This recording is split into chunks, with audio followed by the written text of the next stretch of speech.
नमस्कार विद्यार्थी आणि पालक मित्रांनो, मी ज्ञानेश्वर मुळे आपल्या सर्वांचं पल्स कार्यक्रमात स्वागत करतो. आज आपण पाहणार आहोत गव्हर्नमेंट BMSचे एक्सपेक्टेड कट ऑफ काय असेल कॅटेगरी वाईज. सर्व कट ऑफ मी प्रत्येक कॅटेगरीला किती एक्सपेक्टेड कट ऑफ आहे तो एक्सप्लेन करणार आहे. ओपन कॅटेगरीसाठी जो एक्सपेक्टेड BMS गव्हर्नमेंटचा जो कट ऑफ आहे तो आहे 425. SC कॅटेगरीसाठी जर एक्सपेक्टेड गव्हर्नमेंट BMSचा जो कट ऑफ आहे तो आहे 370. अराउंड यामध्ये SCमध्ये 5 ते 10 मार्काचं व्हॅरिएशन असू शकतो. मे बी ते 10 मार्क कमी होऊ शकतात किंवा वाढू पण शकतात. ST कॅटेगरीसाठी जर गव्हर्नमेंट BMSचा एक्सपेक्टेड कट ऑफ आहे तो आहे 285. यामध्ये पण अराउंड 5 ते 10 मार्काचा डिफरन्स येऊ शकतो. मे बी 10 मार्क कमी जास्त असू शकतात. ओके.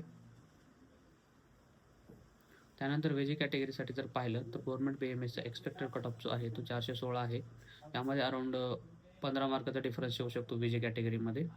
NTB कॅटेगरीसाठी जो आहे तो गव्हर्नमेंट BMSचा एक्सपेक्टेड कट ऑफ जो आहे तो आहे 390. यामध्ये पण 5 मार्काचा डिफरन्स येण्याचे चान्सेस आहेत. NTC कॅटेगरीचा जो एक्सपेक्टेड BMS गव्हर्नमेंटचा कट ऑफ आहे तो आहे 432. NTT कॅटेगरीसाठी जो गव्हर्नमेंट BMSचा एक्सपेक्टेड कट ऑफ आहे तो आहे 425.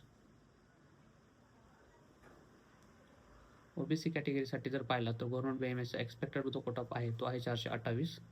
त्यानंतर आहे EWS कॅटेगरीचा एक्सपेक्टेड BMS गव्हर्नमेंटचा कट ऑफ आहे तो आहे 426. अराउंड OBC, AWS आणि SBC या कॅटेगरीसाठी अराउंड 5 मार्काचं व्हॅरिएशन राहू शकतं, 5 ते 10 मार्काचं.